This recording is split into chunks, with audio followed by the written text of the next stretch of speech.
So we just get a kick out of doing that.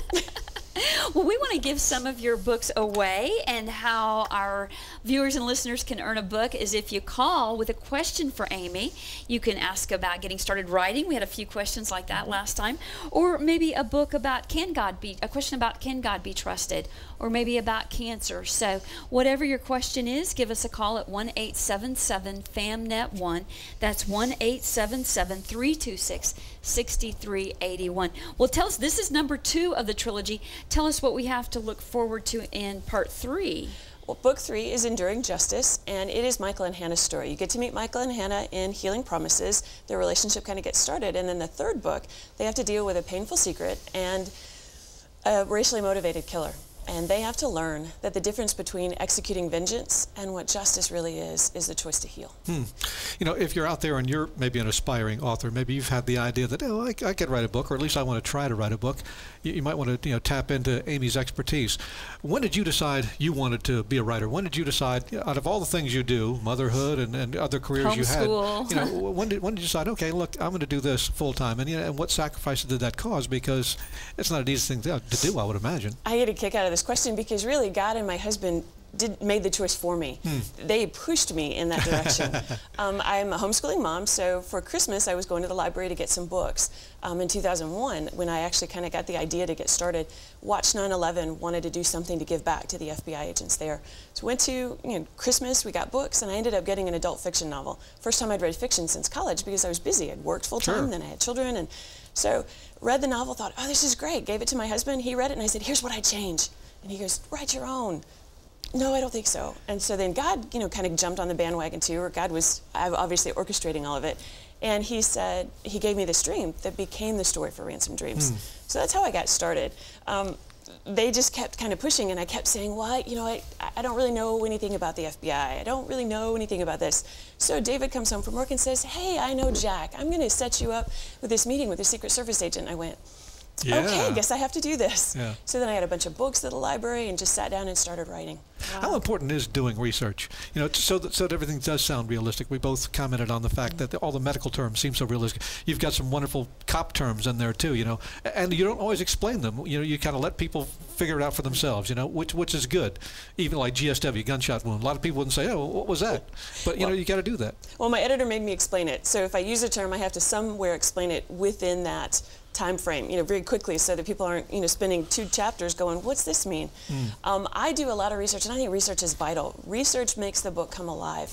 When you have people that help you, like I have some police officers as well as Jack and friends that have gone through cancer giving those inside details, it makes a difference, and I think it makes the book alive. Now, for Christian fiction, this was a little racy from some of the stuff I've read.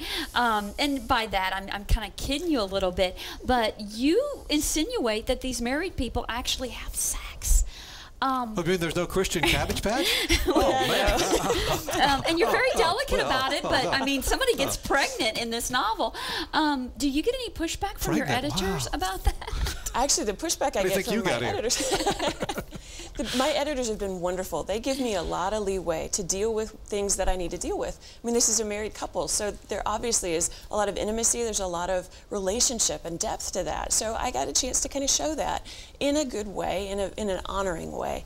And I also get to contrast that with new love, with Michael and Hannah. So there's that excitement, but there's also the depth. And I think that it just adds the realism to that. And it also says, hey, this is, God created this. This is good. Well, I'm old enough to remember when the secular media even had those rules, and Ozzie and Harriet slept in separate beds, and Ricky and Lucy slept.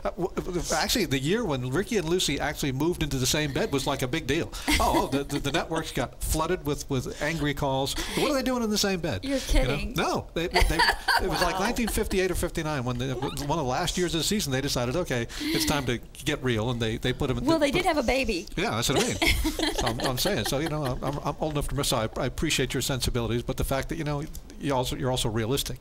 Well, and a lot of people have written to say thank you for portraying that in a God-honoring way. Yes, we're married. Yes, we enjoy being together, and I like seeing that.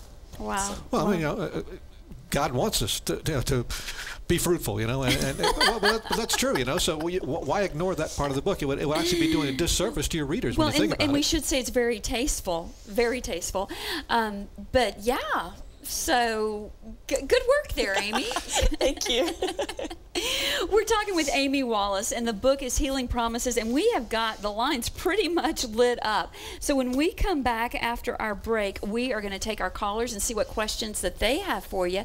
Now, give everybody your website in case they want to get more information. The website is Heart Chocolate. It's amywallace.com. Okay. And it's a great, fun website. My husband is phenomenal, put it together. It's like a storefront for chocolate. How much hits, I mean, how much input do you get from the website, and how much, do you think that responds? My husband tells me not to look at those Really? numbers, so Okay. I really try not to. I've gotten calls from, or emails from people from Denmark. I've gotten emails from people all over the world, so I know a lot of people are looking at it. So that is the way of the world, though. I mean, you are getting notice out there. It's a one way to spread the news about Healing Promises and all the other things you're involved in. Well, it's good. Yeah. There's a 21st century connection to everything. Yeah. Well, we'll be right back with more of Mornings with Lori and Larry. You're watching us on FamilyNet Television and listening on Sirius 161. We hope you'll stay with us and find out who's going to win some of these books. Then we'll talk to Ann and Michael and Alexandra later on. And if you'd like to get in your question, please call now at 1-877-326-6381.